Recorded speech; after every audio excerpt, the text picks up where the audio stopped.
Good afternoon, everyone, and we shall continue with the UCP. As far as possible, we'll cover up the articles, starting which from Article 16, that is discrepant documents, waive and notice. Right.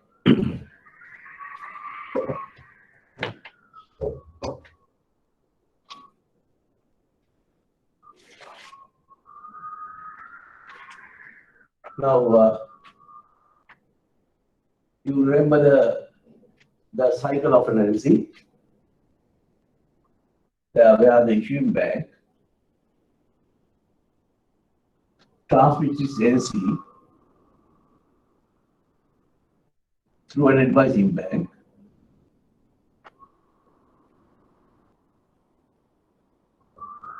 to beneficiary.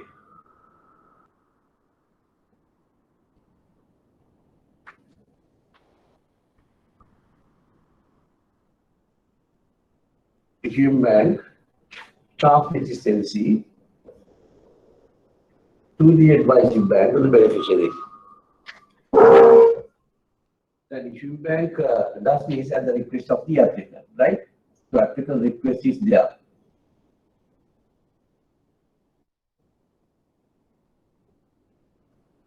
So this was the contract between the beneficiary and the applicant. In other words, the buyer and the seller has agreed in the contract of sale. The method of payment will be under LC. That is why we are issuing an LC. So no sooner than the issuing bank advises the LC, the issuing bank is liable. Some Article 7B. Then the responsibility of the beneficiary is to perform the LC. How does he perform? You have to send the goods across, right? Goods across to the applicant, rather to the applicant's country, and the shipping documents.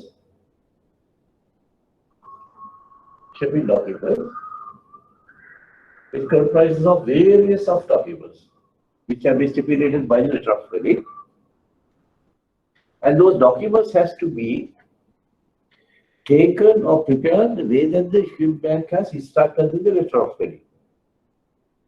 Right? That is why we are examining the document in Article 14, whether those stipulated documents have been sent across the way that the issuing bank wanted. So shipping documents are given to the beneficiary's bank or be nominated by the issuing bank to negotiate.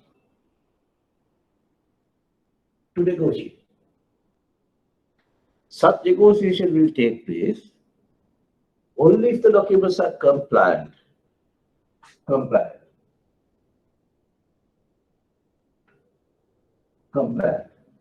So what's the compliant presentation? You need to refer Article 2. If there is a compliant presentation, if the documents have been given to the nominated bank, what the nominated bank should do is in the article, sub-article 15C or 15.3. 15C. So you need to get an idea of the definition of the Article 2 with regard to compliant presentation, and sub-article 15C, when the documents be presented to a nominated bank, what shall the nominated bank do? It may negotiate on the discretion. Why I am saying that? Because of sub-article 12A. Because the nominated bank is not bound to negotiate unless the negotiating bank has expressly declared that they will negotiate, or that they have added their confirmation to the letter of credit in the first outset. Other than that, they are not bound to negotiate, even the compliant presentation being submitted.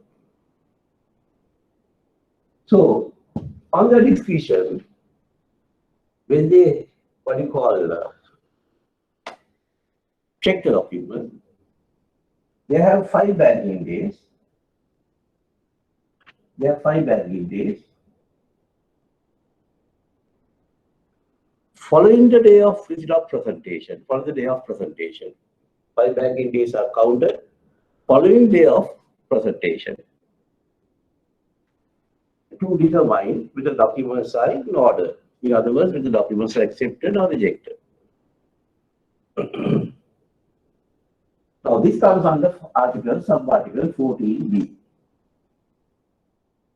It says, issuing by nominated bank, acting on behalf of the, be nominated by the issuing bank, an issuing bank, and conferring bank, if any, shall each have maximum of 5 banking days. Banking days. Not business days or working days, it's banking days. 5 banking days following the day of presentation. So they are enjoying 5 banking days to check documents and determine the fate of the documents. Fate of the documents.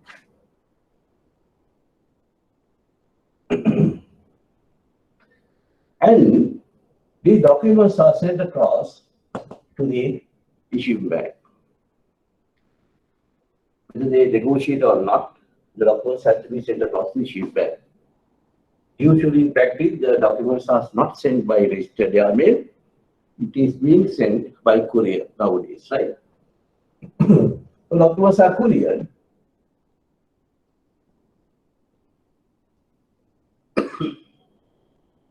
With the current schedule of the negotiating bank.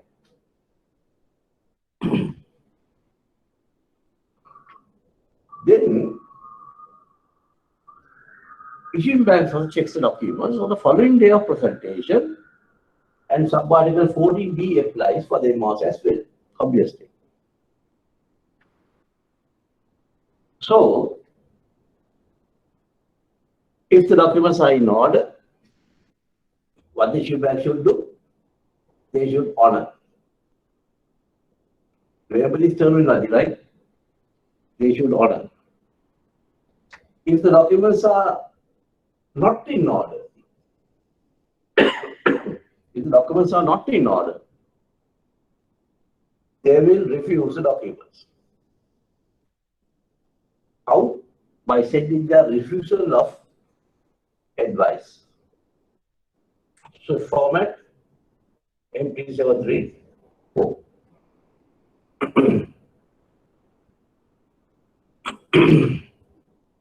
If the documents are in order, they would honor. Not would order, they should order. And if the documents are not in order, they will send their refusal of advice to the nominated bank. So, when I say documents are not in order, that means documents carry discrepancies. Documents carry discrepancies. So, when there are discrepancies means there's a disparity between the NC stipulated instructions and the forwarded documents. So, when the documents carry discrepancies, the refusal advice cannot be sent by the issuing bank at their own will and the way of format. There be stipulated what the format to be adhered by the issuing bank when the documents are refused. Now, the format of that is MT734. MT734. And when the issuing bank sends a discrepancy, they have to send a single notice of advice. Right? That means when they check documents, if they found certain discrepancies 1, 2, 3, 4, then they will send the refusal advice. Once they send it, all of a sudden if somebody says, no, there's another discrepancy I forgot to mention, then they are unable to send another refusal of advice. So this advice has to be a single notice. Take it down, single notice.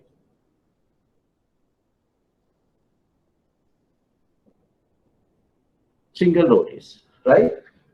Is in Article 16. It should mean single notice.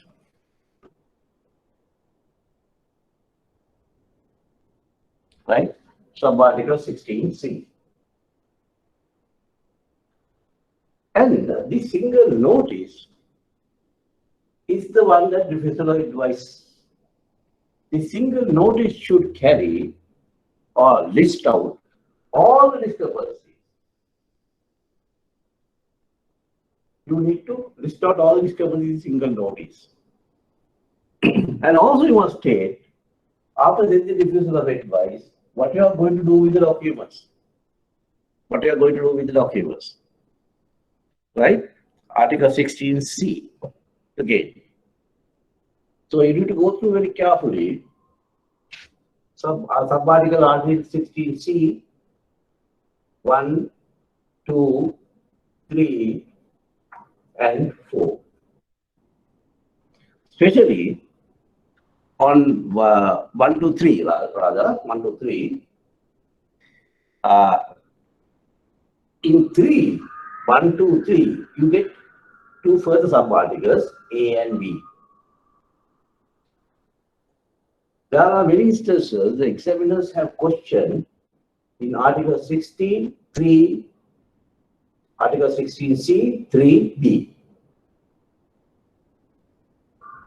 16.3b. Right. So we'll read out, I'll read out for you the Article 16.3b, and we'll try to figure out what the complication in there for the exam to get more interest on, putting forward questions. And if we can't understand the article properly, then I will give a small scenario. With that, it should be able to figure out. Right. So when the documents are refused, it has to be sent by a single notice.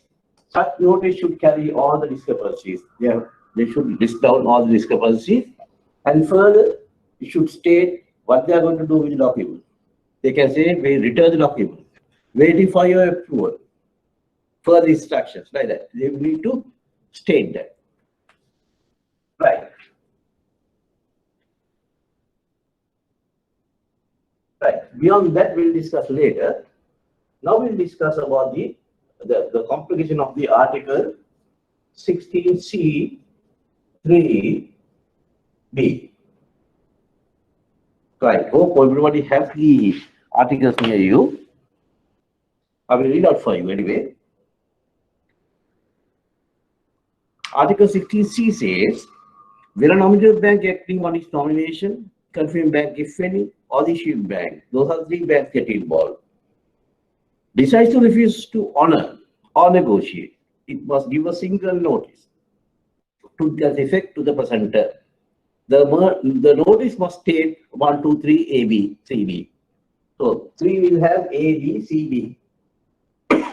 Right. Now, the notice must state sub-article 3B, notice must state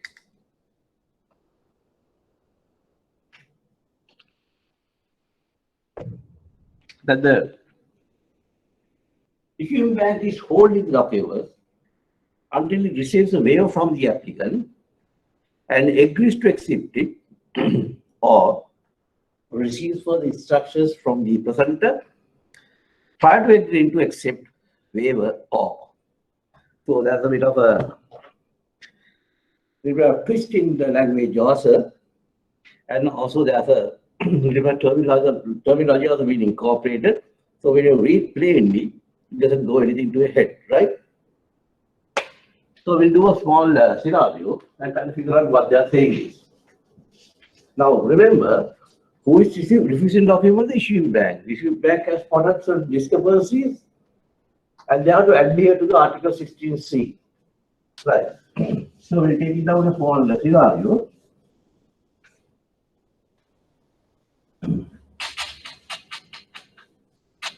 Take down 16C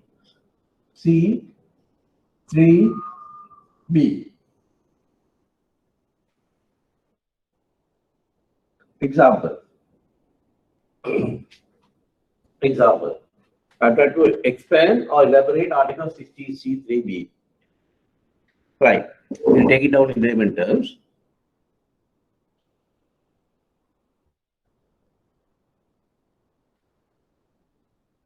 While checking documents, while checking documents,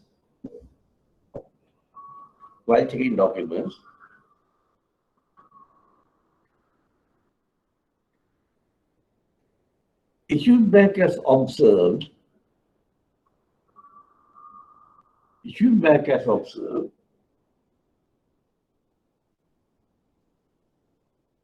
issued bank has observed that the documents are discrepant.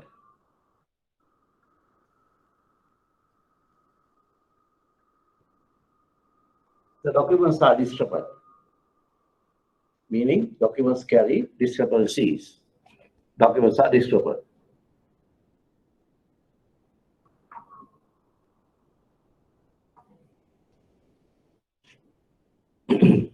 Usually, when documents, when the issuing bank sees there are discrepancies in documents, obviously they have to refuse the documents. But in practice, what the banks do is, while refusing, they will send another replica of the refusal to the applicant as well, because applicant is the customer of the issuing bank. Right? So they will send another advice to the applicant here. Look, these are the discrepancies that we have found, and on principle, we have refused the documents straight away because that's what the article says. We need to do that. We can't sit and wait until you take a decision. So we have to send the refusal, all right. But I am sending the discrepancies to you in the same format, the replica of that for waiver. For waiver. For waiver. And you let me know quickly as possible because I have only 5 banking days to go to them. So therefore, you need to hurry up and take a decision whether the discrepancies that I have listed out 1, 2, 3, 4 is acceptable to you or not. Right? So we give a provision in the advice that we send to the applicant, accepted, rejected. Like that. So here we will have a choice of delete the accepted or rejected and discharge signature. Right? So we send the advice, copy of the refusal advice to the customer for what? For waiver. Remember these words, for waiver. Right?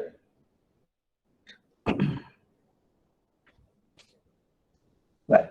So scenario, what is the scenario that we said?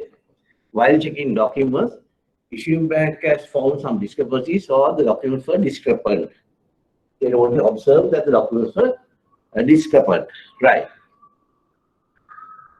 Therefore, thereafter,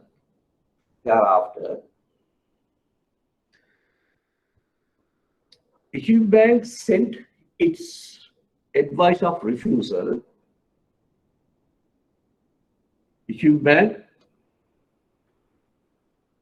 sent its advice of refusal within parentheses MT734.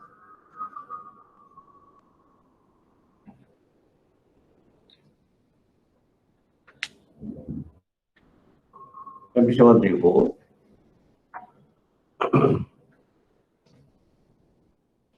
to the negotiating bank.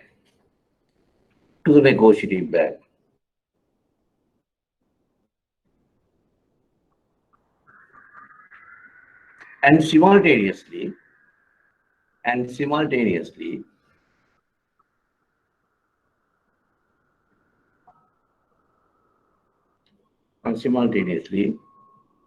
notify the applicant. When I say notify means the same thing what they have sent to them, we don't just photocopy and send across. We typograph and send another replicate the refusal and send to the applicant.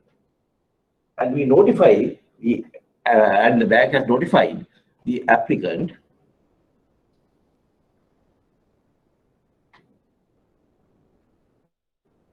the discrepancies. Get the spelling right? DISCREPANCIES. Discrepancies.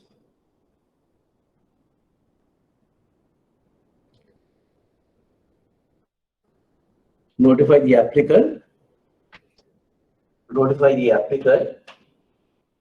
the discrepancies.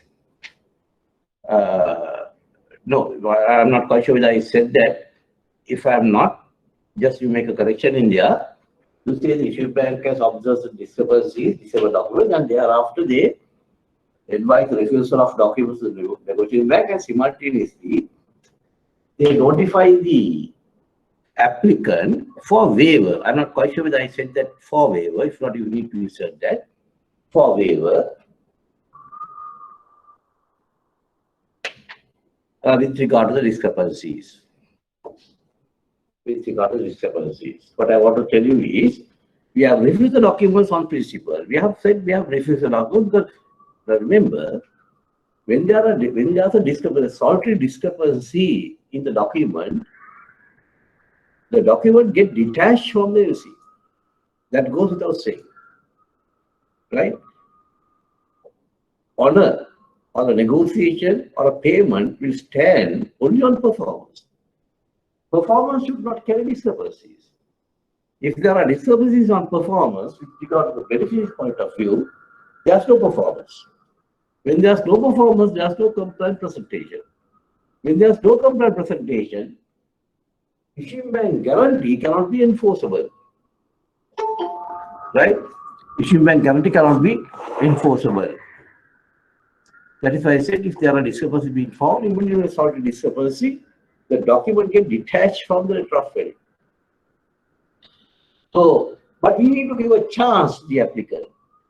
However, sometimes certain discrepancies that we have found, applicant might not have a major effect when clearing the consignment, or because that particular discrepancy that we have spotted, it will not have a huge bearing, right, on the quality of the goods. So therefore, sometimes the applicant might way off. So we have referred the applicant for waiver now. Waiver.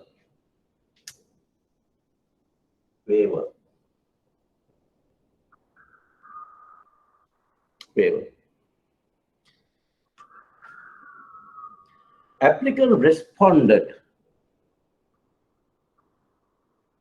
responded on the following day itself.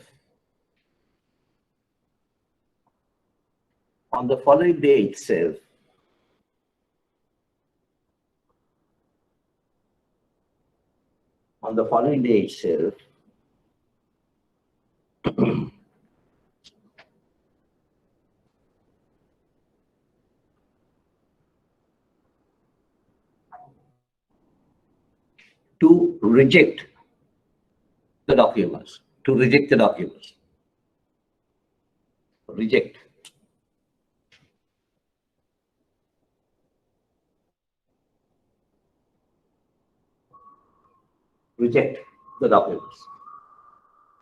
Why is that? Certain discoveries, one discovery that I spotted, a particular discovery 1, 2, 3, 4, there are 4 discrepancies. One discrepancy that we have spotted is not a trivial discrepancy for the applicant. So the applicant thought, no, this is a good chance for me to reject the document, right? Because of that particular discrepancy. And he immediately responded to our waiver saying reject. Right. Now what we have now? We have a set of documents carry discrepancies. We have refused the documents. And that in the refusal advice, we have sent to the negotiating bank. We have sent our waiver to the applicant. That's what we notify in that refusal of advice. Right? In the refusal of advice in MT 734, there's a field called 72. That is not necessary unless if you are a practitioner, only take it down. There are field in 72. You can chat. You can give a free format message. In here we say we have referred for waiver to the applicant, or we have referred applicant for waiver. So the nominated bank also knows, though the refusal have come, there could be a seldom chance of accepting documents if the applicant says yes. Right? That gives an outward appearance. Now here what happened, when the applicant was advised with the discrepancies, and he has spotted a certain discrepancy, and he capitalized that issue and says reject. Reject. Right.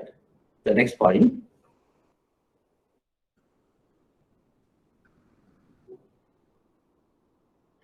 When the superior of the import division, or it could be a manager, superior of the import division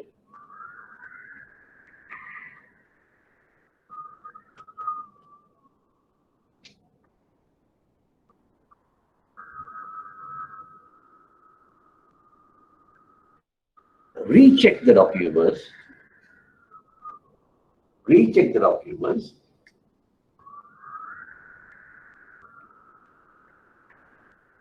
noticed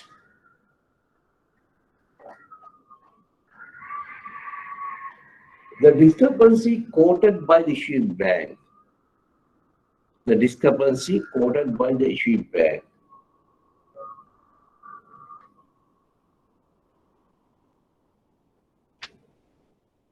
was so concerned to the applicant, finds rejection.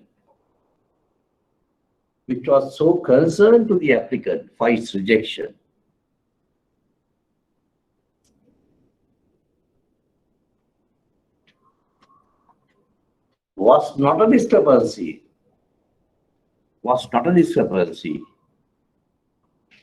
As per UCP 600 and International Standard Banking Practice. As per UCP 600 and International Standard Banking Practice.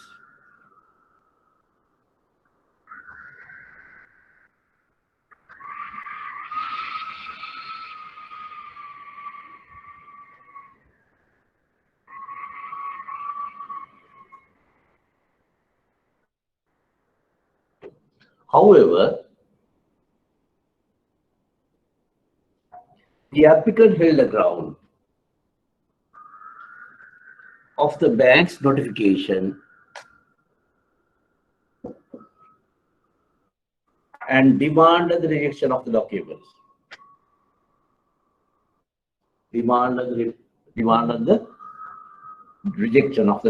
Refusal of documents.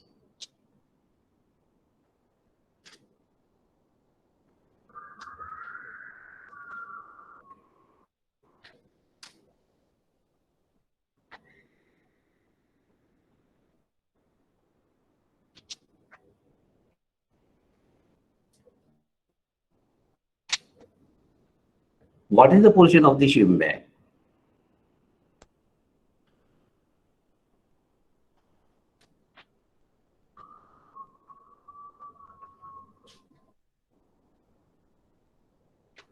Right. Go through the scenario. I'll come within 2 minutes' time. Go through the scenario very well and read the 16C3B and try to figure out something out of it. So I'll give the what you call the suggested answer for that. And through that suggested answer, you should be able to figure out what the article 63C3B says, right? And such the answer. If somebody has figured out, you can just put a chat in there. I'll give half a minute, or while I'm discussing, you can put it across. I'm asking, what is the position of the chief bank, right? Because they have quoted discrepancy, and based on that, the customer says reject. Why the customer says that? Customers are clever. They also know doc credit, right? They know that the bank has done a mistake of quoting that particular discrepancy. But this is a good chance for me to reject the document because the prices of the items that are imported, that he has imported, have come down. So somehow other, he take the guise of the notice of the discrepancy and reject documents. Because you said the discrepancy notice for a waiver. So I won't give the waiver. So that's it, right? Now we would structure, say,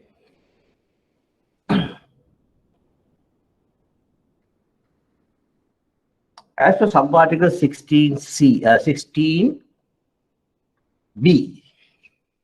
as per subarticle 16B,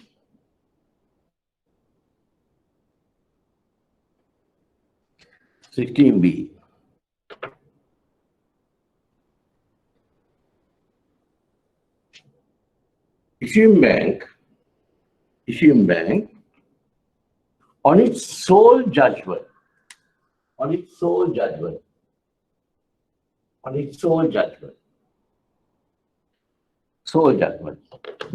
means on its own, right? On its sole judgment,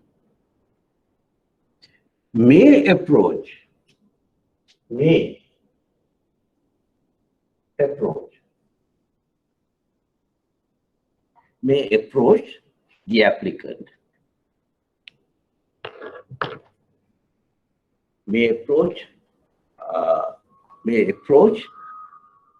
applicant,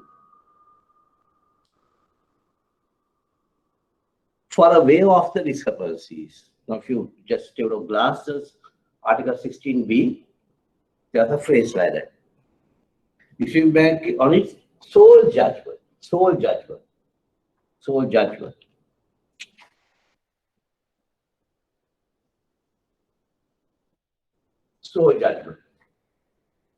May approach the applicant for a waiver of the discrepancies.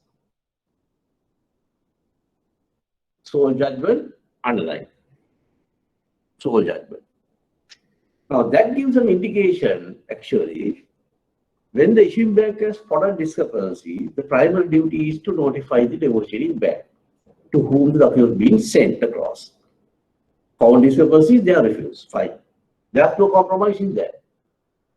And I told you that this in practice, that usually what the bank does is simultaneously they advise the applicant also as well. But the Article 16B says that is not a must to do. You can use your own discretion and may approach the applicant for waiver. Now, in this scenario that I have given, they have taken that approach and sent the applicant for waiver. They've already done that, right? For waiver.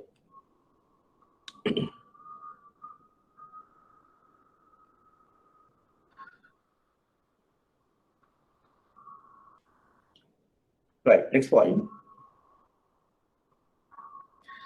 Even though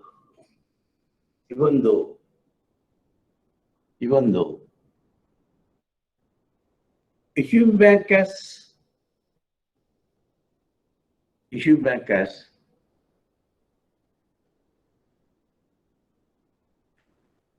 informed the applicant for waiver of the discrepancies,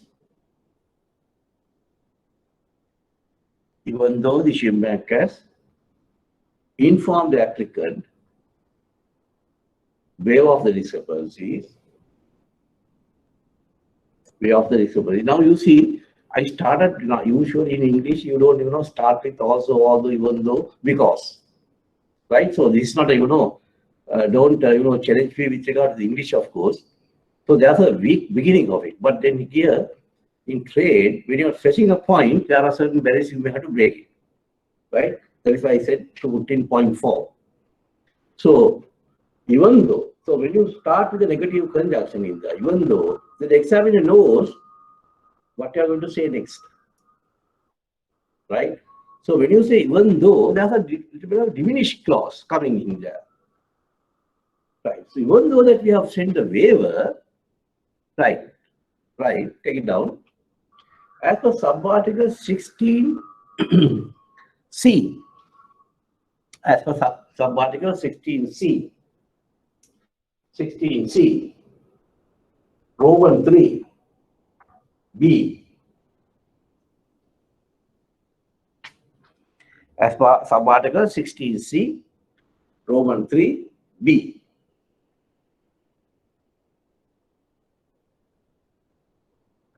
Such waiver from the applicant,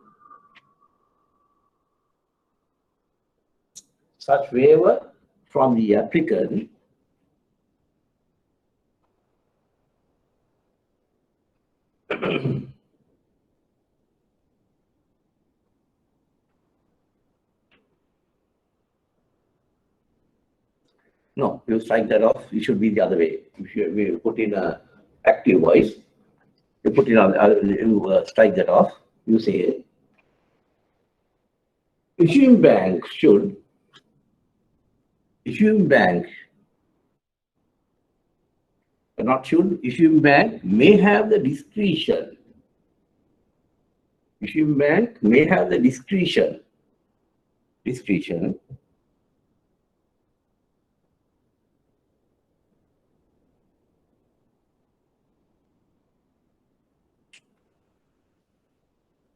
to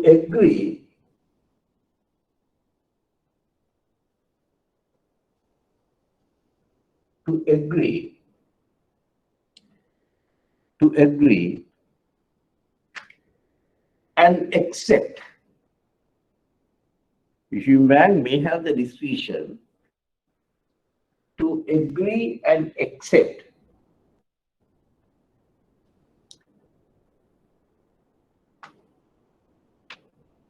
the waiver of the applicant.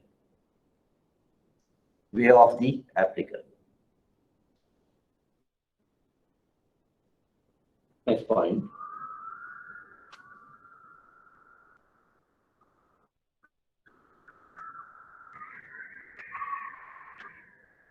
Therefore,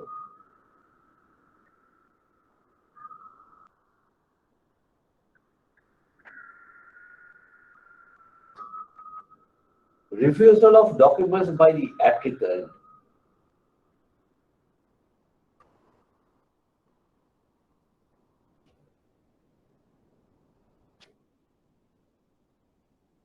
will be denied by the issuing bank.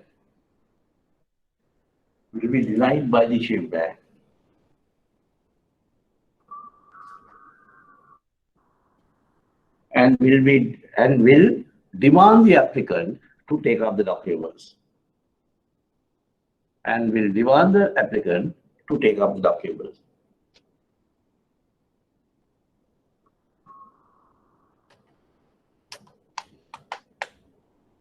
Right. Now it's a bit of a funny thing, right? Now you better read with me. The notice must state, I'm reading the 60C 3B. The notice must state that the issuing bank is holding documents until it receives a waiver from the applicant and agrees to accept it. A simple English. Now, who agrees to accept it? Not the applicant, but the issuing bank, because the subject of that is the issuing bank. So that is why I said, just because you have sent the waiver to the applicant, the issuing bank is not bound or dependent whether on the strength of the rejection or acceptance by the applicant. Here, this is another instance where it's been proved that applicant doesn't have any contractual capacity over document credit. Right. I hope that you understood that, and read very slowly the Article 60C3B, then you will understand that. Right.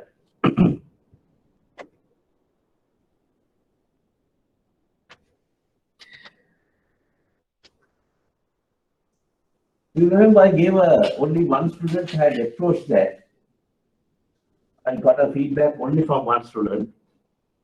I won't mention the person's name, but only one student responded to the query that I gave you with regard to the discrepancy of the documents related to Article 14B, and wanted you all to read the Article 16 also as well. Perhaps all have made an attempt, but they couldn't figure out the person who actually sent the answer also. I appreciate the fact that it has been attempted by one student, but the answer didn't carry the expected thing by me. Right. The question was, a nominated bank took more than 5 banking days to determine the fate of the documents.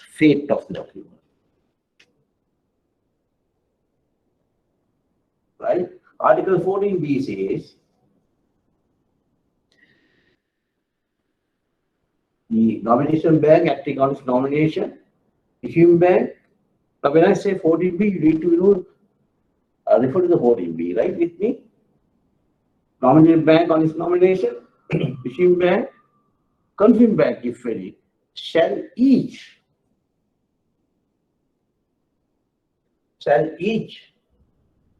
have maximum of 5 banking days, maximum of 5 banking days, following the day of presentation. The banking days will be counted from, if the documents are getting today, what do you call, when I say today, the document should come, it's not today the literal meaning of today.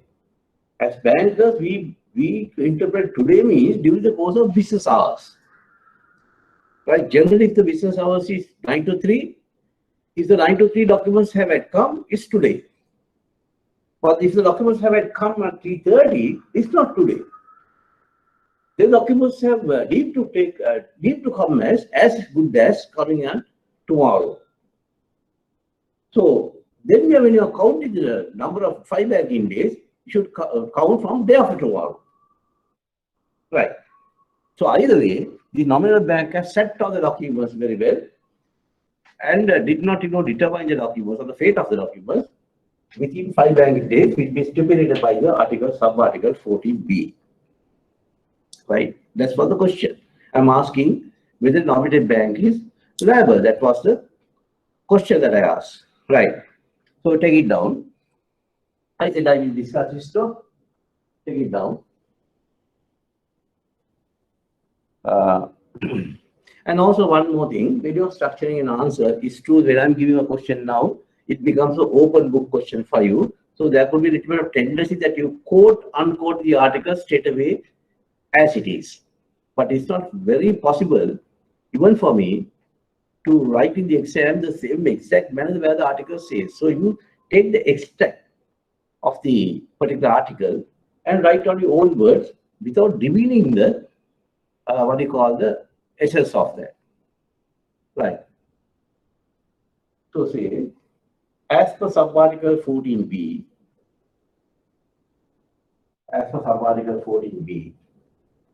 of QCP 600, as per sub-article 14B of QCP 600,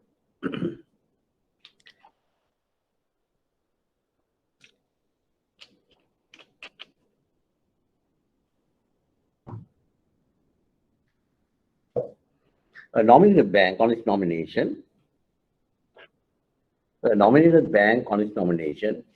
the question was posed on to nominated bank, right? So we'll take what we want from the article 14B, right? So nominated bank on its nomination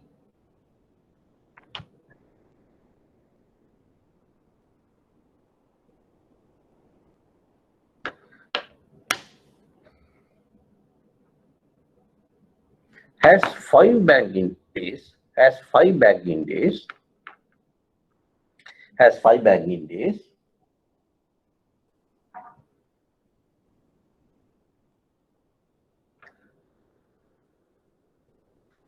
following the day of presentation,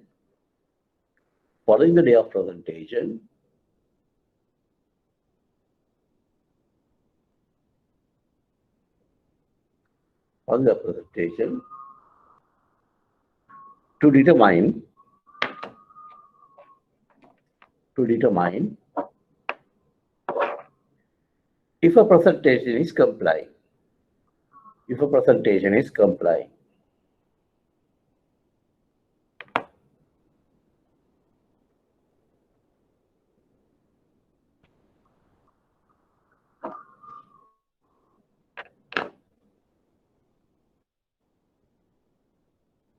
Right.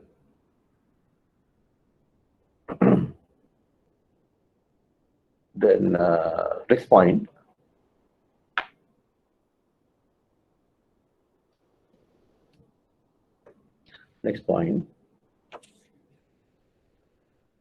However, However,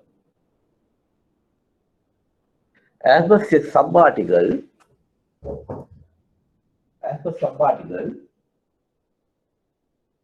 16F, as per sub-article 16F of UCD 600,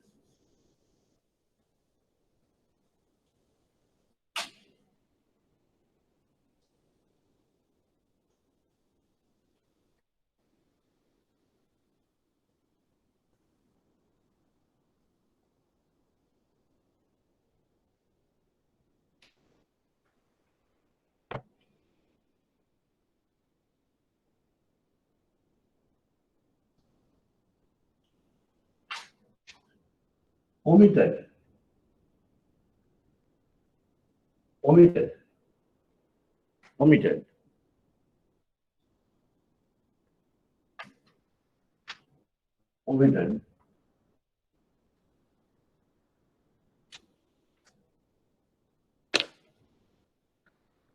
the nominated bank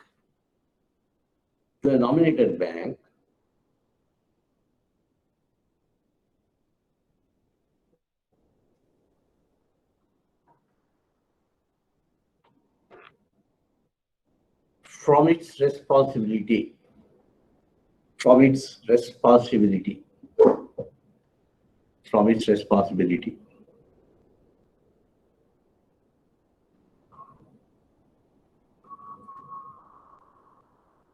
Next point. Therefore, nominated bank is not responsible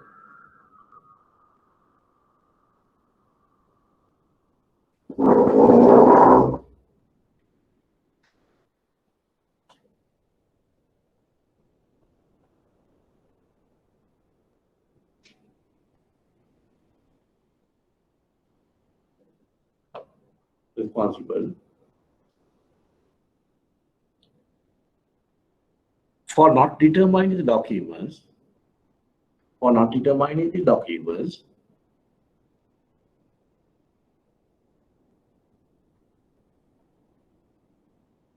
as per sub-article 14B.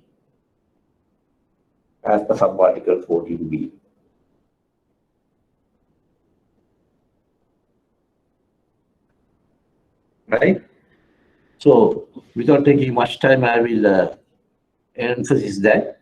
Now, you need to read the 14B and also 16F.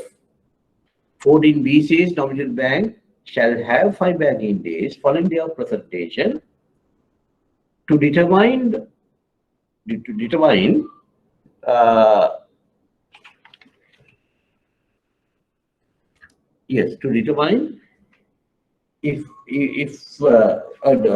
a presentation is compliant. And how many days it has? 5 banking days. And you remember in that particular article it says shall. So within 1 banking day, they can determine 2 banking days, 3 banking days, 5 banking days. Right. So that is obvious that the nominated bank, issued bank, and the confirmed bank shall each have maximum 5 banking days. That's what the article says. So it's the nominated bank's duty to check documents within 5 banking days and notify. But in 16F says something different. Now we'll read the 16F. Turn into 16F. If an issuing bank or confirming bank fails to act according with the provisions of this article, means if they fail to check within 5 banking days and determine, that's what is mentioned, plus the other provisions, it shall be precluded from claiming that the documents do not constitute a complying presentation. Meaning, if the issuing bank or confirming bank set all the documents without checking documents within 5 banking days, and all of a sudden they have woken up, and when they found discrepancies after 10th or 15th day, they don't have a chance of going back and refuse the documents. That will be deemed to take an as if the documents are compliant. That's why it says precluded. But the preclusion clause applies according to 16F only to the issuing bank and conferring bank. They have not mentioned very conveniently the nominated bank in there. So that is why I said, as per 16F, they have omitted the nominated bank, right, from the preclusion. Now you understood, no? Right.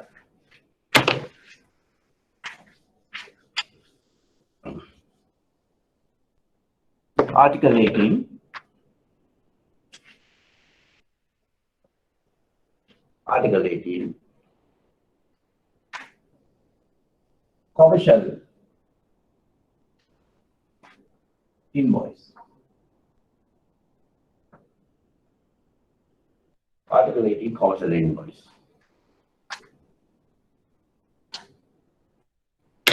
Right, take it down. Now this is a paramount important article, and also you need to know with regard to the commercial invoice or as well, right? Right, take it down.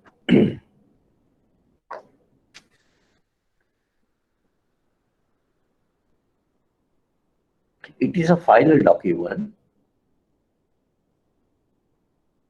It is final document which is legally binding. Which is legally binding.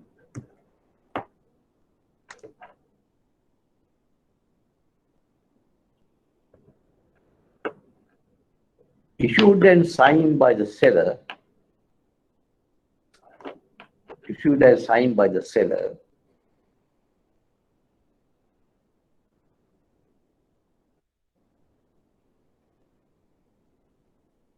On behalf of the buyer.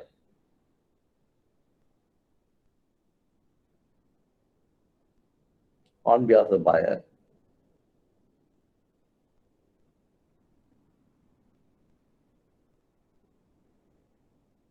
As per their contract of sale.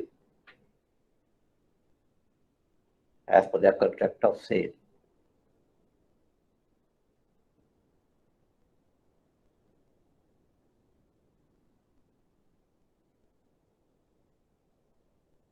When the commercial invoices are associated in documented credit, when commercial invoices are associated in documented credit, you can say in DC, capital D, capital C, in DC.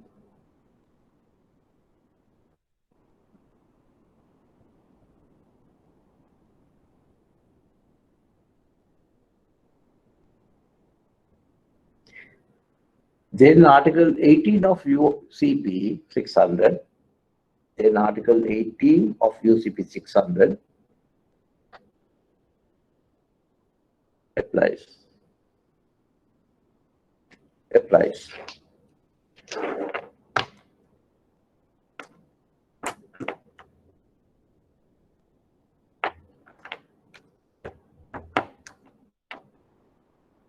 Right. A commercial invoice,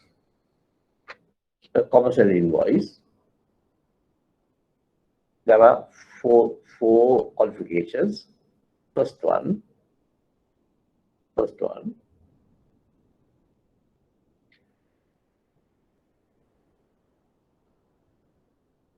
must appear to have been issued, must appear to have been issued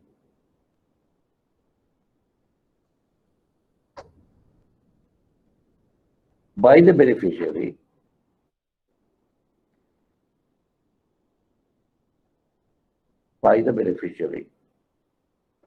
right? So the commercial invoice, at a glance, it should appear that the particular commercial invoice been issued by the beneficiary. Now we are talking about the documented credit by the beneficiary. But it cannot be issued by somebody else other than being stipulated in the letter of credit as the name of the beneficiary. In a letter of credit, there is a provision for the name of the beneficiary. So such beneficiary has to issue and sign the commercial invoice. That's what it states. But there's an exception. So take the exception in the parentheses. Now you must be referring to the article source as well, right? Right. So take exception in the parentheses. say exception hyphen that's forward dash, right? Exception hyphen transferable letter of credit. Transferable letter of credit. Exception hyphen transferable letter of credit. I send you the grid of the transferable and back-to-back LC, the two grids, today as a slide, and I will do at the next session in detail of the transferable letter of credit back-to-back and the comparison of back-to-back and the transferable letter of credit, right? Right. Next session or the session after next. Second point.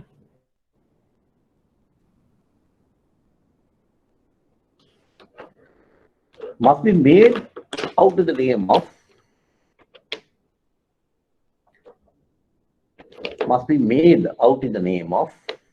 the applicant. It should be issued by the beneficiary to applicant. That's what it says. Must be made out of the name of the applicant. That's an exception again, right? That's an exception. Now in the LC application, we indicate the name of the applicant and name of the beneficiary, address of the applicant and address of the beneficiary. So we typograph the LC like that. So the commercial invoice has to be made by the beneficiary to applicant. The applicant's name should be there as if it's been assigned to applicant. But there are exceptions. So exception, take it down in the parentheses. Exception hyphen transferable letter of credit. That is why transferable letter of credits are complicated. Transferable letter of credit, TFLC. Transferable letter of credit.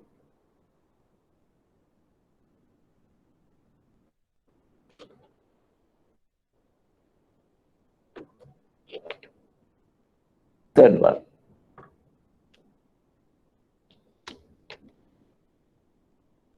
Must be made out in the same currency. Must be made out in the same currency as a credit. Must be made out in the same currency as a credit. I have seen, I have experienced actually, most of the Indian beneficiaries, when the LCs are open in dollars, US dollars, you must be knowing, you can't open LCs in Sri Lanka rupees, in Indian rupees, like that you can't open unless it's a domestic LC, which regarded Sri Lanka rupees. But for import LCs, you can't open in Indian rupees, right? Or Bangladesh takas, or for that matter, Pakistan rupees, you can't open. So, so there are 9 countries like that you can't open in such currencies. You have to open in ACU dollars. ACU dollars. ACU which stands for Asian Clearing Union. So for Asian Clearing Union, there are 9 countries. If I mention in our ad hoc basis, Sri Lanka, India, Pakistan, Myanmar, Iran, Nepal, Bangladesh, such countries, right? I hope that I mentioned 9 countries. So those are the countries they have formed a union called Asian Clearing Union, ACU, and they have a common currency that is called ACU dollars. So when you are opening a letter of credit favoring a beneficiary in those countries, such LC should have the denomination as ACU dollars. ACU dollars, right? So, but I have experienced, even though that we open like that, when the invoices are drawn by the Indian beneficiaries or Pakistan beneficiaries, they draw the invoice amounts in their legacy currency, right? And they put a conversion rate saying that $1 is equivalent to so much of Indian rupees, so that the examiner will calculate as C. So you cannot do that. You cannot do that. because of the subarticle, which says must be made out the same currency as the credit, right? So number one must be appear to have been issued by the beneficiary and should made out to the applicant. But there are two exceptions for both cases, transferable letter of credit. And the third one is must be made out in the same currency as the credit. The fourth one is need not be signed. Need not be signed. A commercial invoice need not be signed. Now, in practice, you may have noticed on certain documents where it's been, computerized documents which generates automatically on a template form or in legal form or whatever it is. It has been generated automatically on a particular transaction which been linked. Such document need not have a signature.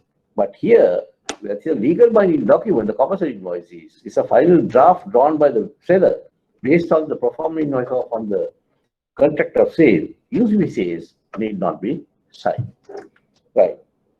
Those four things has to be by-hearted by you. By-hearted by you. A possible question will be a very easy question on this, of course. They will ask, in what instances the commercial invoice need not be issued or to appear not to be issued by the beneficiary or to issue to applicant. The answer is transferable letter of credit. In a transfer letter of credit, you have more than one beneficiaries. In normal LC that I have discussed so far on the cycle, we have applicant and one beneficiary. Applicant, one beneficiary. But in transferable letter of credit, you have one applicant, many beneficiaries. More than one beneficiaries. That's what we call transferable letter of credit. Right.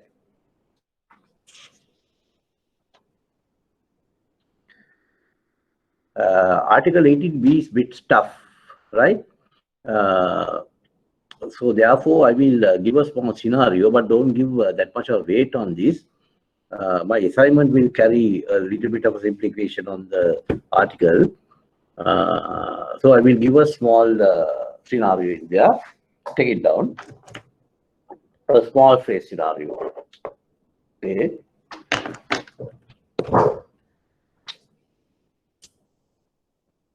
LC open for, you can take in this linear form also as well if you want, provided that you can visualize on your own the storyline, right?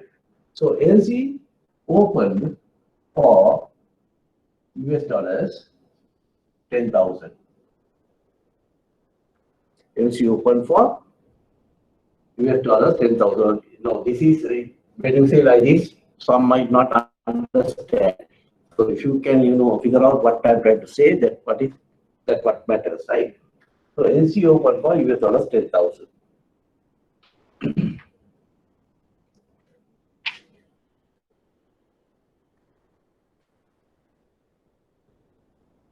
No tolerance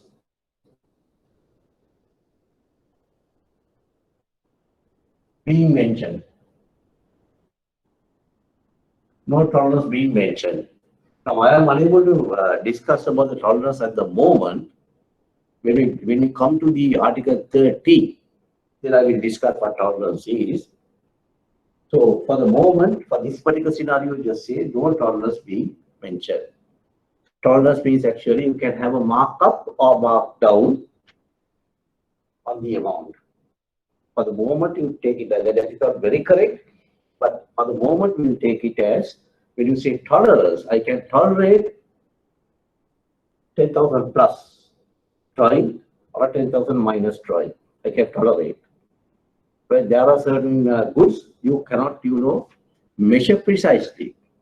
When it comes to volume or when it comes to length, when you come to length, volume, and when it comes to weight, it's extremely difficult to measure very precisely. Say if I want to have 28.31 metric tons, right? This measurement cannot be very precisely taken. So we give a tolerance. So applicant understands that the seller's plea. Seller will say I am unable to, give this product for the precise weight. It could be either 28 or 28.5 or whatever it is. So if it is overweight, you have to pay me. If it is underweight also, you have to pay me the precise amount. Right? Then the bank will structure the profit in such way to accommodate this, to avoid what? A discrepancy. So that you call the tolerance loss. So we study in detail when you come to Article 30. So tolerance is that actually. Not the tolerance that you make one person to person on emotion. That is not the tolerance that we are discussing here. This tolerance is arithmetic. Right. So LC open for $10,000, no tolerance being mentioned, meaning in the credit there's no mentioning about the tolerance, just silent about the tolerance, right?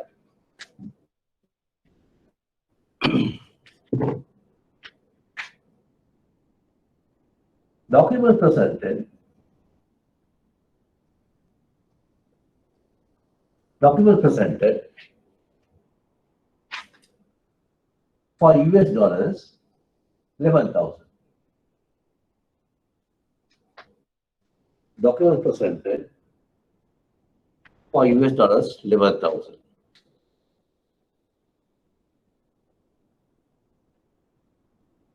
Right? So rest of thing I will tell verbally and after the jot down here in a nutshell form. So this is the way the document is presented. So the junior person or junior clerk who checks the document on the first level, he or she notices that the LC will open only for 10,000. There are no tolerance, therefore there are no shaky of 10,000. 10,000 means 10,000. But to see the documents are 11,000. So he will not further check the document because the amount itself is wrong. So he will say that the discrepancy in the document have been notified in the conversation will say LC overdrawn. LC overdrawn. That's a possible discrepancy, right? Let's say while checking documents,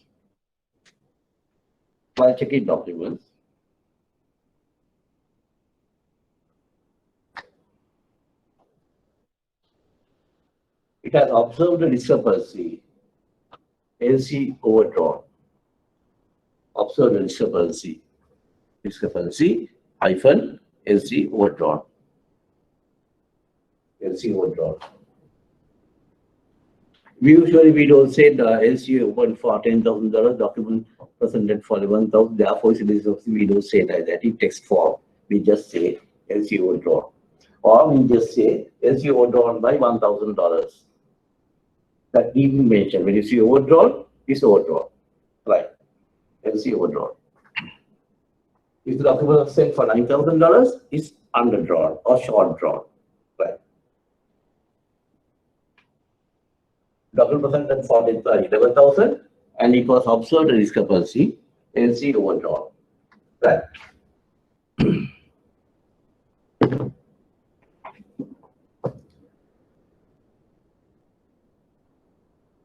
Based on the discrepancy,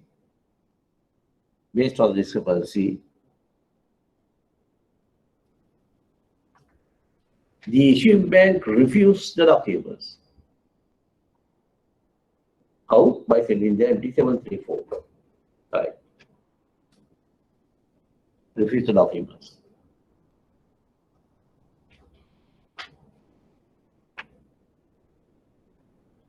Document citing the discrepancy. Citing the discrepancy.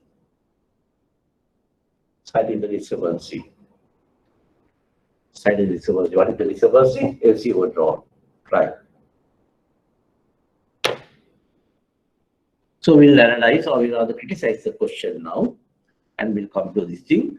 If there's a question, this particular question that I have given, which I have gave just now, has not come in the exam level still, right? But there's no reason why it shouldn't come, right?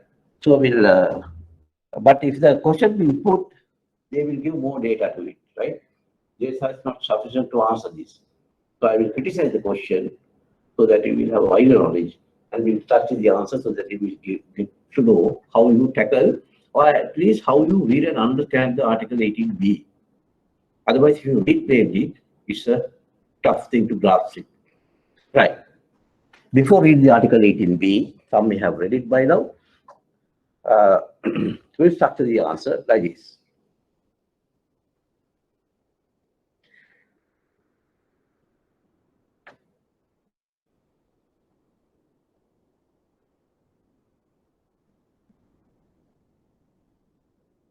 Drawing in excess.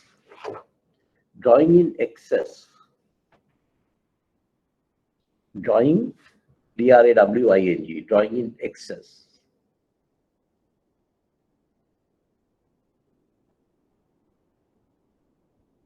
Excess. And shown in the commercial invoice,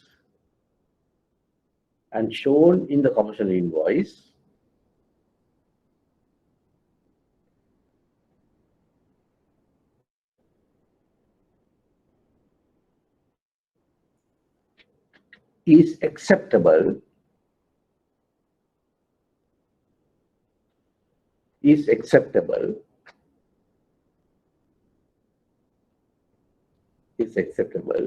provided, now that's a qualification comes in, right? Provided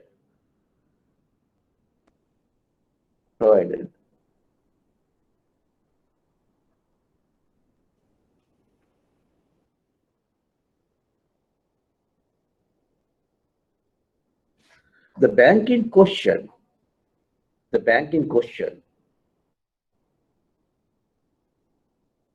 here the negotiating bank, right? The bank in question has not honored or negotiated,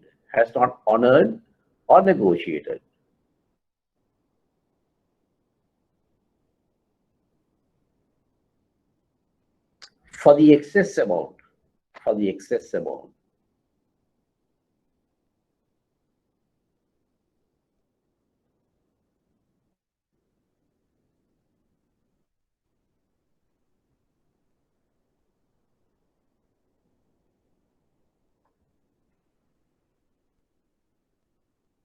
permitted by the credit.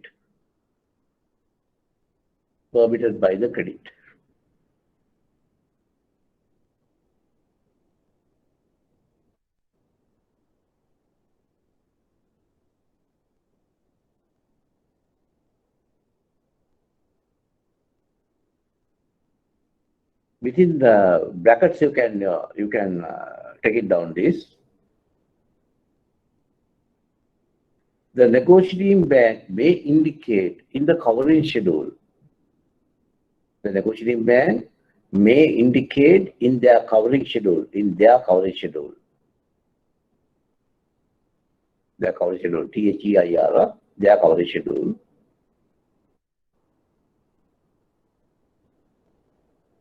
that they have negotiated for US dollars 10,000 only.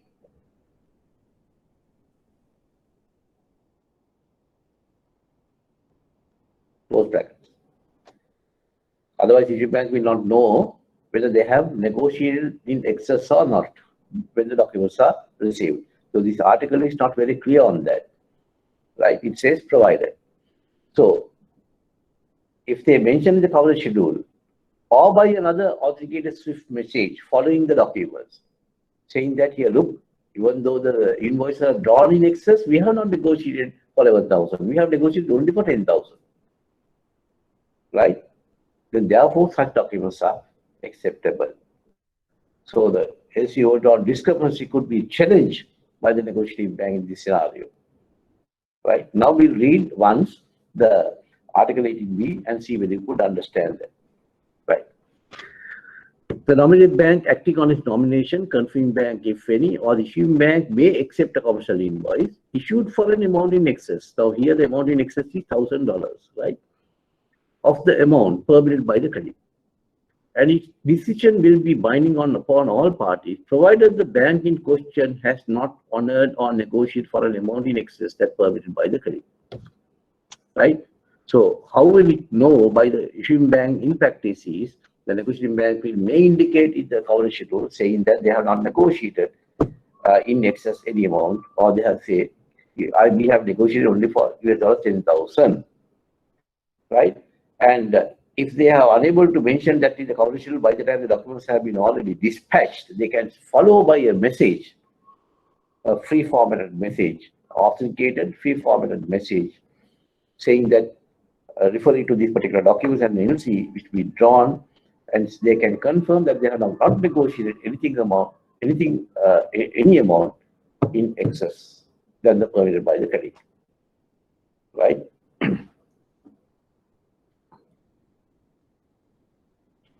Sub-article 86 is straightforward. A description of the goods and services of motor performance in a commercial invoice must correspond with that appearing in the credit. So it's very easy as if, right? But it's not easy. It's the most toughest article, sub-article in 18 that you find, right? The description of the goods, services, or performance in a commercial invoice must correspond with that appearing in the credit. So we need to understand what correspond is. They are not defined what correspond is, so normal English applies in there, right? So everybody knows what corresponds is, no? So we'll see whether you all or we, everybody else, know about it, right? So take down a small scenario.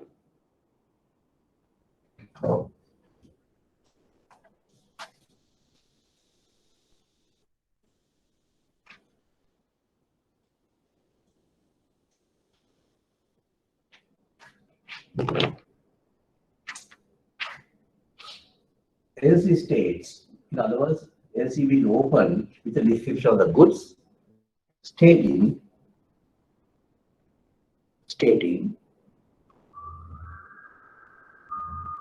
vegetables,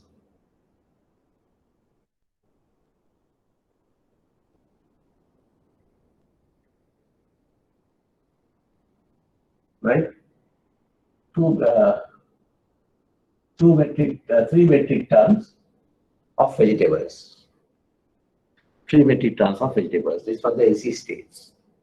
Vegetables. Commercial invoice presented. What is the main ingredient of commercial invoice? There are lots of, you can include any ingredient in the commercial invoice, but description of the goods in brief should mention the commercial invoice. Otherwise, it won't become a commercial invoice just because you put the caption as commercial invoice. You can title the document as commercial invoice, but the content has to have the normal content, accepted contents of a commercial invoice, right? That's what you call international standard banking practice. So commercial invoice, but in the LC we don't state the commercial invoice is how you have to draft these things should be there. So that is the practice. That's why the banks are there to advise the customers. So commercial invoice states in here. Commercial invoice presented. LC states 3 metric ton vegetables. Commercial invoice is 1 metric ton bitter gourd.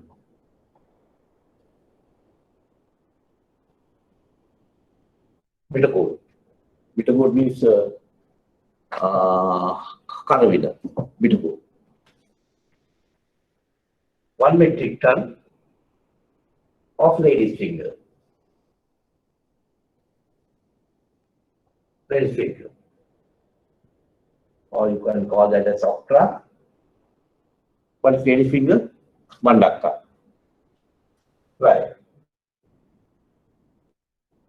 1 metric ton. Now you can't even Joe will mention turmeric because it's a ban item now.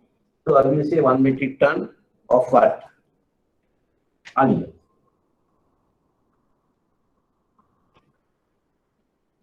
So 1 metric ton of bitter gourd, 1 metric of lady's fingers, and 1 metric ton of onions. Right? Now see, LC says vegetables, and the commercial invoice says something else. So you see here a definite inconsistency or a non-mirror image factor between these two. Right? Now, if you read the article, sub-article C once again, it says the description of the goods, services, and/or performances in a letter of in a commercial invoice must correspond. Must correspond. So correspond means actually alike. You refer to a better dictionary like Webster or something, then you get a meaning, what you call a definitive meaning or a comprehensive meaning of correspond. Alike, similar, similar, similar.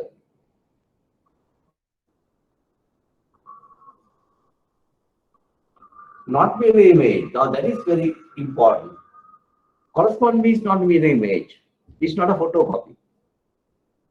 Not the exact text of a particular phrase. You needn't have a mirror image. It's alike, right? So when you say alike, then it gets a meaning of a definite meaning of correspond means not identical. Not identical. You need me the same thing that has been distinct. Now say, when I teach you all, or read and understand by myself on the UCP 600, and if I give phrases or when I give online lectures or some kind of an assignment based on the UCP 600, and if I quote unquote on something other than that, if I give what commercial invoice is, I'm not giving anything contrary to this. If I give accidentally, I will make sure that I will correct it. Right? What I am saying is corresponding to this, but it is not the exact thing. I can't just afford just because I have a practice of more than a decade in trade. That doesn't mean I can buy hard disks. It's extremely difficult. Right? So I will give the some version which doesn't conflict with the text of the UCP. Now that word conflict is an important thing. As far as it's not conflicting, right, then it becomes similar, it becomes alike. Right? That means it becomes correspond. So when the AC states vegetables, 3 metric tons of vegetables, it's not being not classified. What's the vegetables they wanted? So it is not a properly structured NC in other words. So at will, the beneficiary will ship 1 metric tons of with the oat, ready fingers and onion. We know in common sense, these are vegetables. These are vegetables. It's not the same thing what is being asked in the letter of credit. But initially what we say to students is the applicant's instructions has to be carried out by the issue bank and the beneficiary has to perform the way that the issue bank wanted. Now these are the exceptions. Right? So these vegetables and the lady's fingers and the bitter gourd and the onions, the example, the dry coated, that's vegetables, are not conflicting. They are vegetables. They are vegetables. Right? And therefore it is not a, you can't see a conflict in there. Therefore it is not a discrepancy. Right? It is not a discrepancy. Right. So you can see.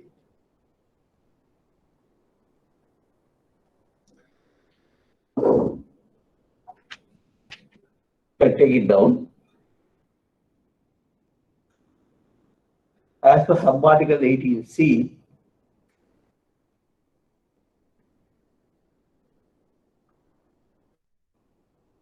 the description of the goods in the commercial invoice, the description of the goods in commercial invoice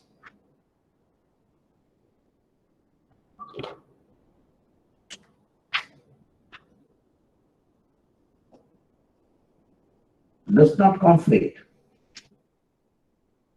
Does not conflict. As to the description of the goods in the letter of credit. As to the goods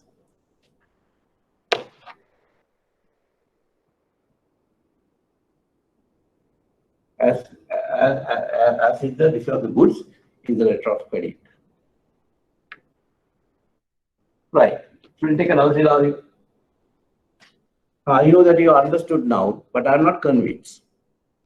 I know that you understood, right? It's very plain forward. Anybody, especially ladies, will know these are vegetables. For guys, onions, they must be known. But bitter gourd is Karavila. There is no off-track called Bandaka. I would have named any other vegetable, pumpkin or something, which I don't eat. That's why I didn't mention here. 1 metric ton onions. Right, they are vegetables. Fine. Now we'll take another one. So we are taking down the scenarios, right? AC states 1 metric ton of bitter gourd.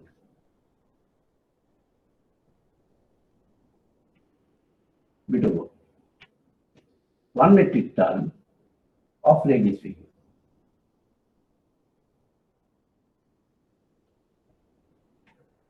1 metric ton of onion.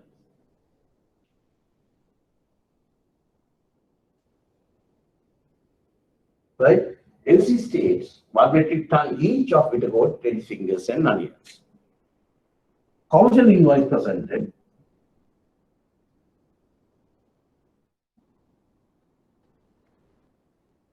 Three metric tons of vegetables.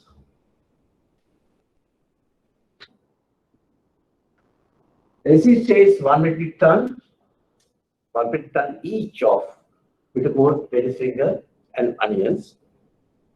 Commercial invoice presented 3 metric tons of vegetables.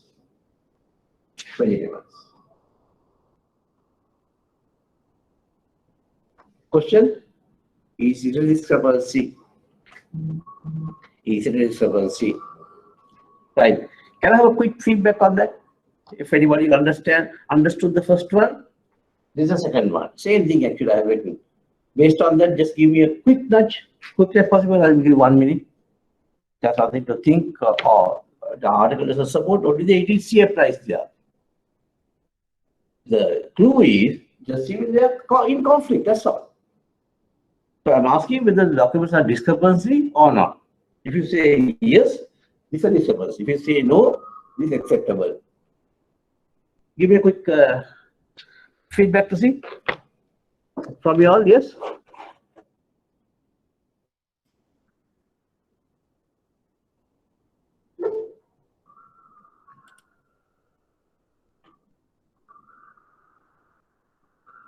Right.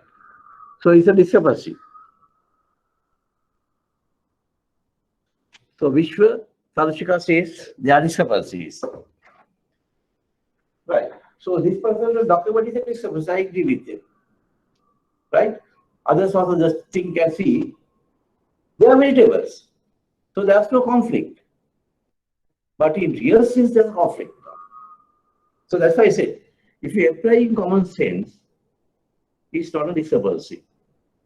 But the depends on where that you apply. Now see, same thing I wrote again in a topsy-turvy. Then I noted that it was a discrepancy. Here, the intention of the applicant is bring down each of metric ton of these 3 vegetables only. But when the commercial price presents the 3 metric ton of vegetables, there could be a threat of having at least half a metric ton of pumpkin, which I hate. Right? Half a metric ton of pumpkin also, and reducing 1.5 metric tons of lady's fingers.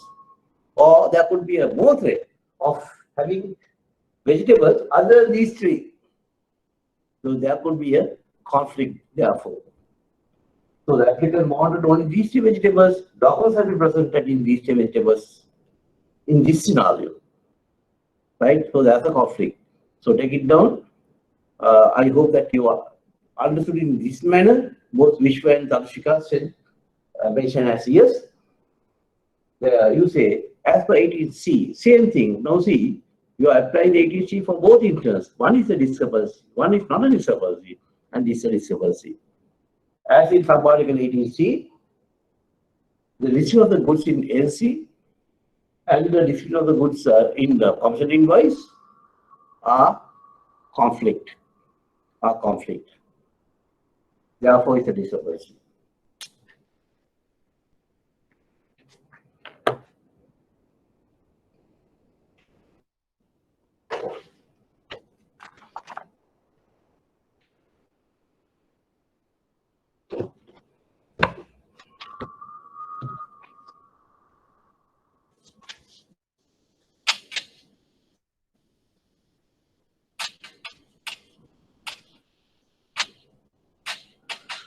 Right. Article 20, bill of lading.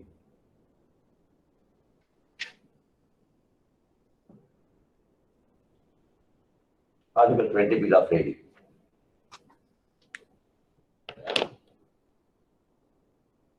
Right. Now take it down. Bill of lading.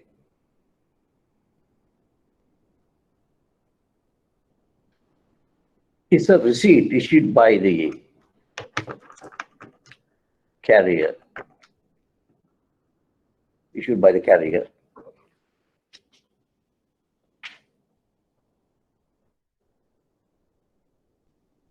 Issued by the carrier.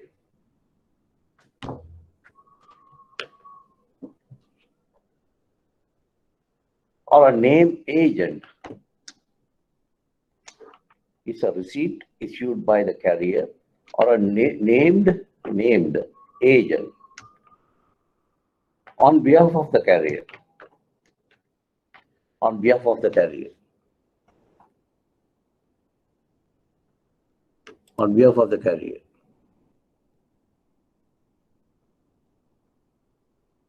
By the way, my friend Shanak is there. Welcome, Shanak. I didn't see you before this. Welcome, Mr. Veera Singh. Right. I hope that you will pull through this time, right? Yes, definitely. I could sit for the exam. No, that is last time. I know, Shanak. Yeah. I know. Thanks, Shanak. Okay. He's one of my buddies, actually. Unfortunately, has become my student as well. And I hope and wish for, along with others also, that he should get through. One of my old students. Right. Bill of lading. It's a receipt issued by the carrier or by a name agent on behalf of the carrier. Name agent on behalf of the carrier.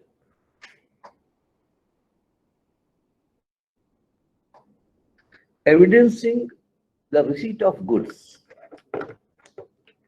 Evidencing the receipt of goods.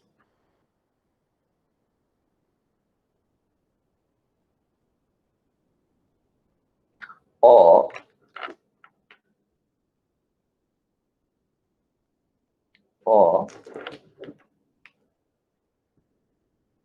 dispatched, past tense, dispatched.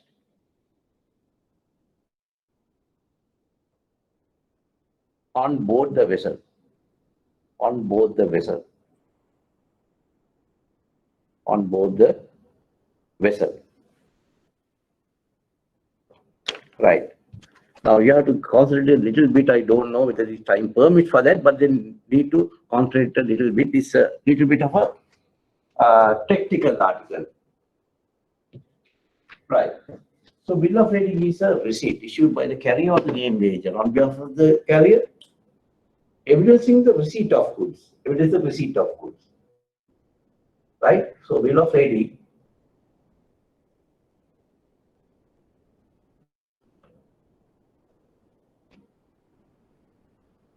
When you say evidence the receipt of goods, such bill of lading. So for everything I cannot give a note. You may have to scribble it somehow quickly. Evidence the receipt of goods is called the receipt for shipment bill of lading.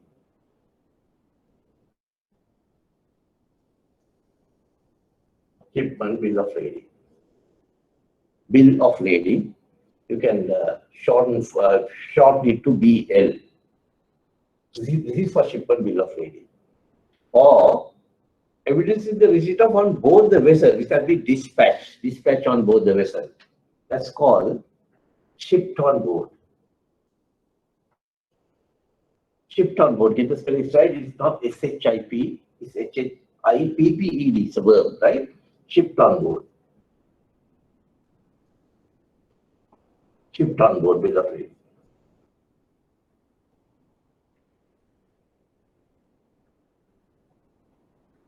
Banks do not encourage receipt for shipment bills of lading.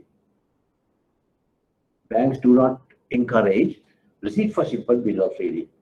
Bank always prefer to have shipped on board bill of lading. Why? Then the banks know when the documents are received by perusing the bill of lading, that means evidence that goods have been dispatched on board the vessel. So they want the vessel also be indicated in the bill of lading. Otherwise, if you receive a receipt for shipment bill of lading, in the provision cage, where the name of the vessel should be indicated, it says intended vessel. Intended vessel. So we don't know whether the intention has become fulfilled and the goods have been already dispatched. That we do not know. Right? So therefore we only prefer actually, have to have a ship on board bill of lading. But there are instances of practical situations that the bill of lading cannot be issued or shipped on board because these are pre-printed bills of lading. So most of the bills of lading are pre-printed in the form of receipt for shipment bill of lading. But the banks are putting the foot down and say, no, we don't care about that. The difficulty of what you face, we need to have a ship on board bill of lading. So the next alternative is to have a receipt for shipment bill of lading. Receipt for shipment bill of lading. Now we don't accept this. We accept this, right? So instead of the ship on board bill of lading, we receive the receipt for shipment bill of lading. So up to this point, we don't accept. Plus, this was the carrier does, right? Plus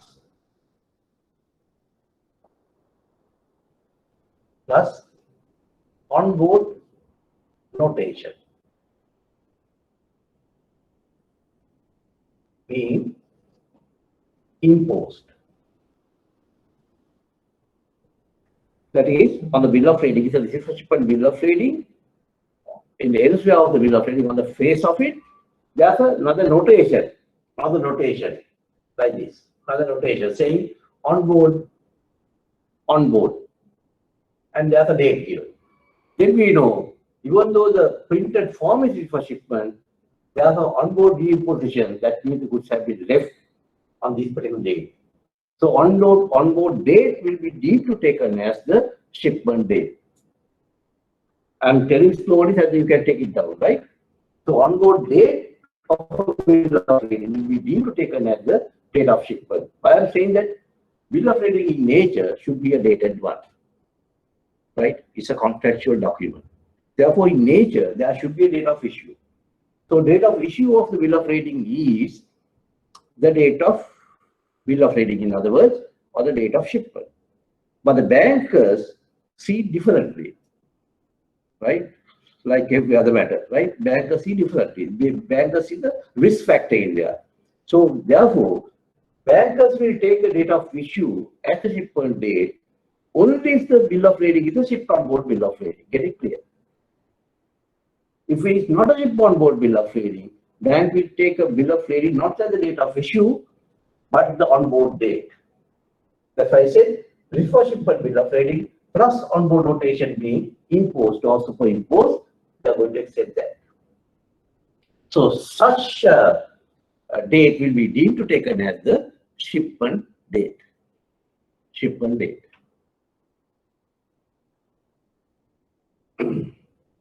So other than that, there's a date of issue. Now, don't figure out yourself if there are practitioners, especially in here, in my what you call is the chat room. What happens if there's a predate or a post date? If the date of issue is a predate from the onboard date, or whether it's a post date from the onboard date, we are taking the onboard date only. So don't ask yourself how come onboard date comes before the for shipment bill of lading. There are many instances like that in practice. So don't worry about that. Whether the date of issue is pre or post to the onboard date, we are taking the date of shipment as the onboard date. Onboard date, right? You call that as ship onboard date, read onboard date. There are lots of what you call terminology being used. So merely stating onboard date is understood as the shipment date, right? So you have taken down, right? And I'll say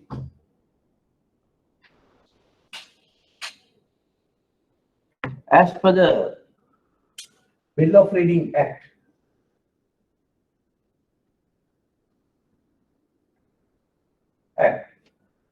of 1855,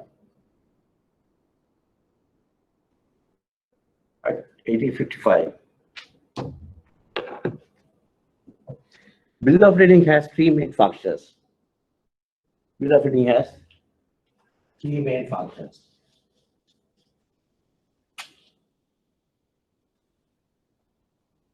Now this you need to by heart, right? These three functions have to be by hearted. Right. One.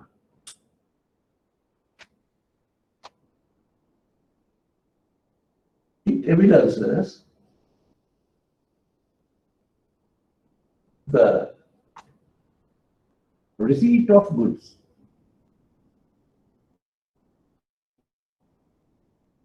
Receipt of goods. It evidences the receipt of goods. So that goes without saying, if you issue a bill of lading, the distribution of the goods in general terms should be indicated in the bill of lading. Right. It evidences the receipt of goods. Evidences, huh? Evidences.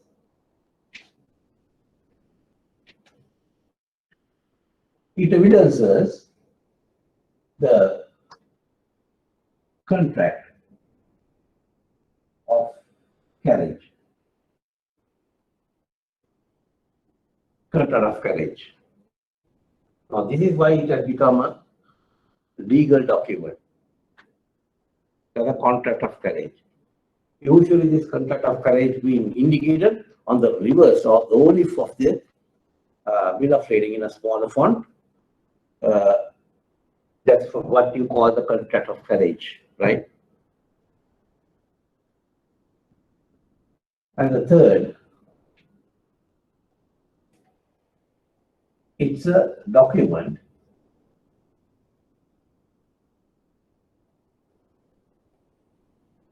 of title to the goods.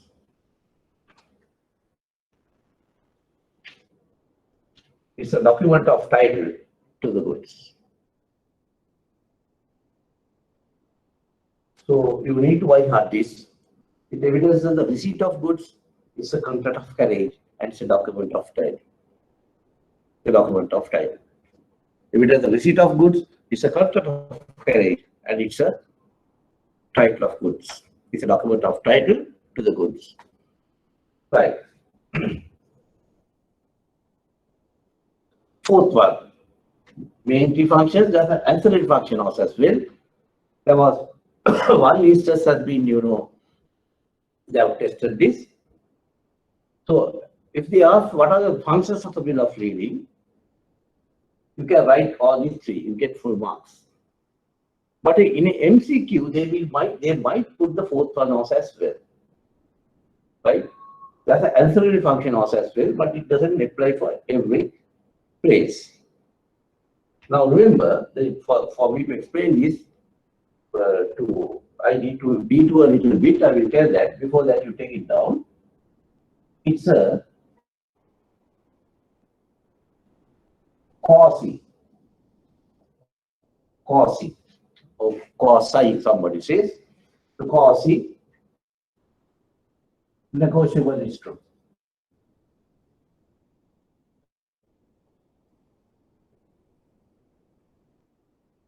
It's a quasi-negotiable instrument, right? So within brackets, under quasi, you see semi. Semi.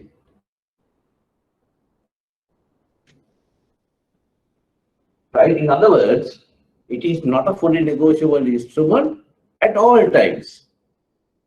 Usually, bill of lading is a negotiable instrument. So when you say negotiable instrument, that question won't arise whether it's a quasi or a full. It's a negotiable instrument.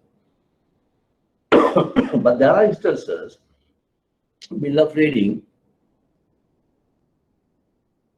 is issued in a manner unable to negotiate.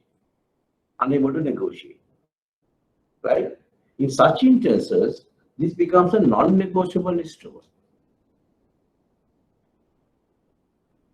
Right? Now, there's a little bit of a conflict in there, what I'm saying, with the Bill of Exchange ordinance, and also because of the title. Right? The word title. Right? If there are any senior bankers, they might wonder a little bit. Now, if I take a Bill of Exchange, this type, Bill of Exchange, you know there's a drawer and a drawee, and a payee. Three parties to a Bill of Exchange. I'm referring to the Bill of Exchange Ordinance of 1882. Right. If the Bill of Exchange cross non-negotiable,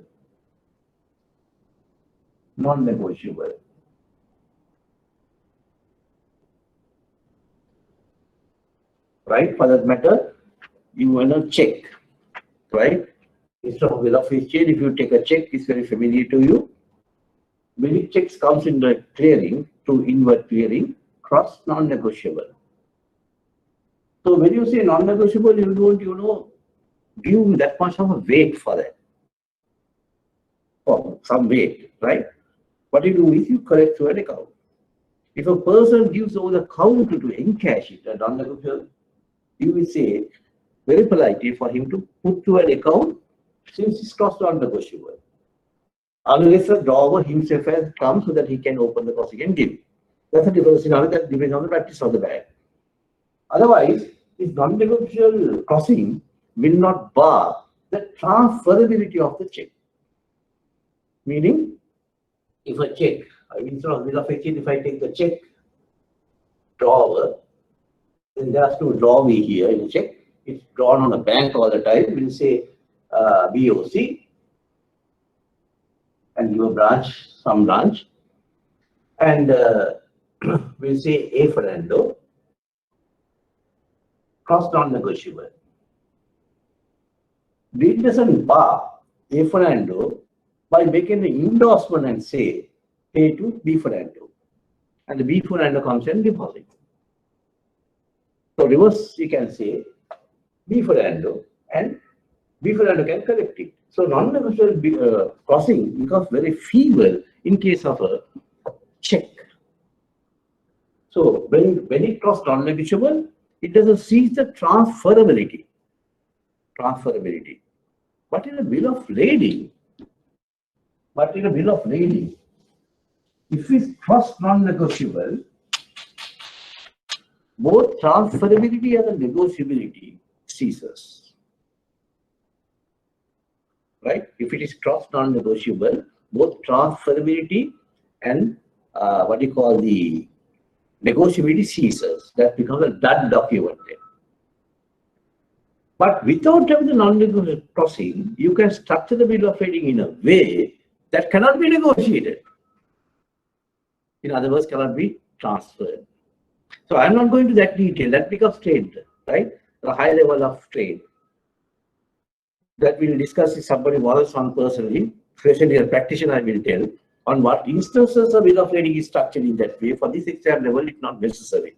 But you need to remember, not all times the bill of lading acts as a negotiable instrument.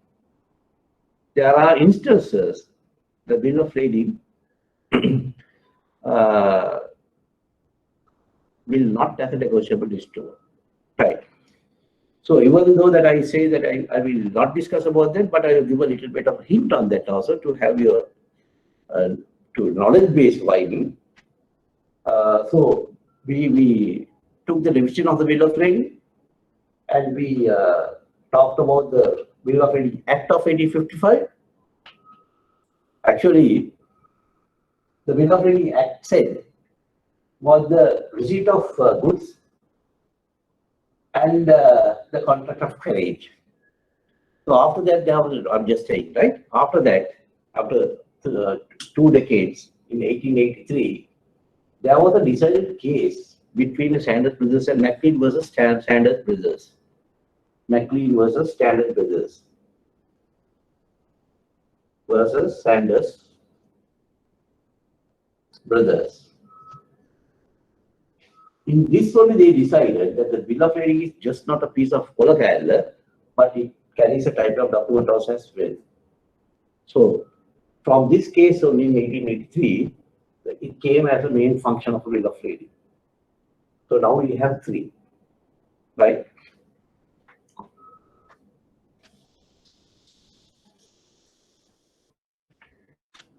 Bill of lading could be issued. Bill of lading could be issued. Could be issued.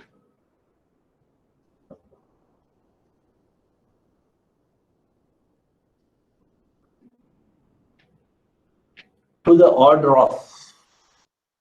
To the order of. Example. To the order of Panasia Bank. To the order of Nation Trust Bank. Right? Could be issued to the order of. Right? To the order of.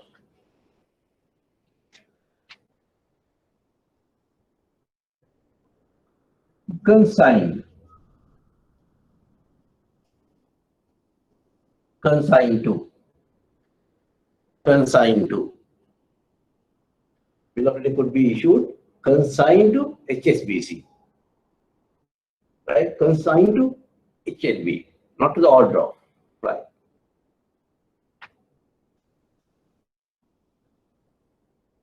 Third one, unto shipper. Unto shipper. Unto shipper. So these are the three measures the bill of lading could be issued. To the order of, consigned to a party, unto the shipper. In both these instances, as 1 and 3, that person has to endorse on the reverse of the bill of lading before delivery. Right? If the applicant wants to clear the consignment and take up the documents of the bank, if the bill of lading being issued to the order of Nation Trust Bank, and when the customer comes to Nation Trust Bank's counters in the import division, they have to make sure that they will endorse the bill of lading from Nation Trust to the customer. So that is your transferring. Why is that transferring? Because it's a negotiable instrument. In case of a unto shipper, bill of lading could be to the order of the shipper itself. The shipper has to endorse to issuing bank has to endorse after that to the applicant. Right?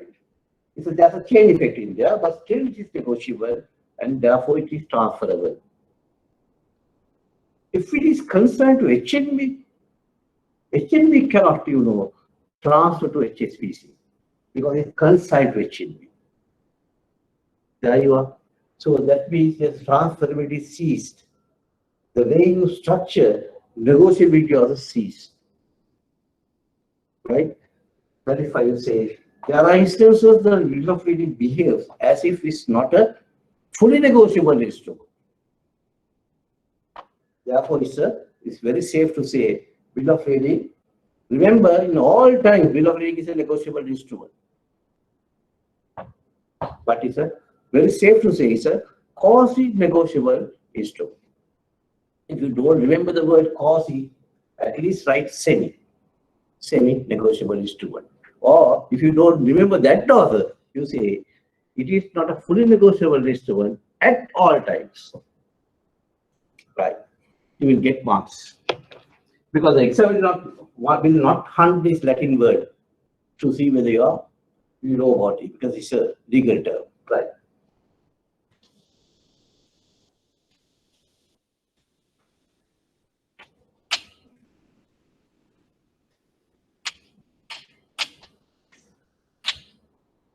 Next one.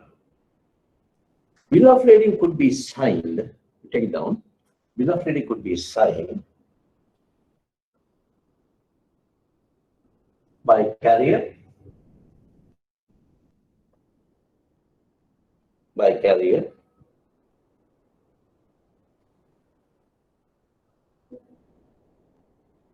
or by an agent on behalf of the carrier, or an agent on behalf of the carrier. that's a very vital word I missed, or a named agent. The agent capacity of the name has to divulge. He can't just say agent on behalf of the carrier and they can't sign. If the agent is signing, he has to mention who the agent is. Agent in the sense not in personal capacity, but the agency is. Right? Now, for example, if P&O on behalf of P&O is a liner carrier. If somebody else still on Ocean Lines is signing on behalf of P&O, then they will sign Ocean Lines, still on Ocean Lines, or shipping, Ocean Lines, and they put the signature. This is a discrepancy, because they should state they are agents for P&O. Or if they say agents for P&O and then sign, still is a discrepancy, that mentions the name. Right? So they will not dig you to that extent, but when you are referring to who can sign, then it's my duty to tell who can sign properly.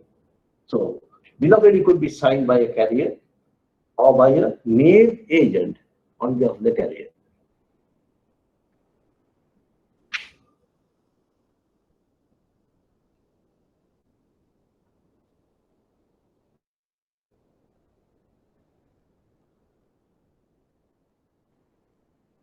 Right. It could be signed by a master also. Master. Or a named agent on behalf of the master.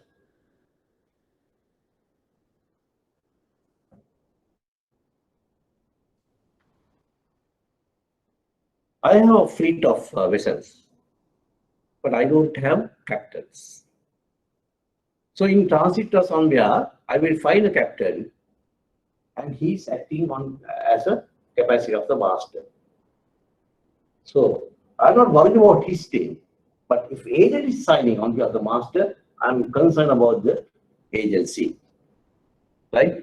If it is a bit difficult to understand, you take the what do you call these taxi services that you have, this Uber or in PicMe. Right? PicMe has a office; they have the ownership, but none of the vehicles are owned by them. Right? Now the drivers are having some kind of ownership, or they have a contractual obligation on right, but then the driver, that depends on the client who booked the driver. The name appears. Right? So that's why the master also. So the bill of lading could be signed by two parties and respective agents of them. Remember, one more thing, this bill of lading I'm discussing in Article 20 is the port-to-port bill of lading. Port-to-port shippers, right? Marine bill of lading. There are many kinds of bills of lading. It's a marine bill of lading or ocean bill of lading, right? So carrier can sign, or the agent on behalf of the named agent on behalf of the carrier can sign. Master can sign, or a named agent on behalf of the master can sign.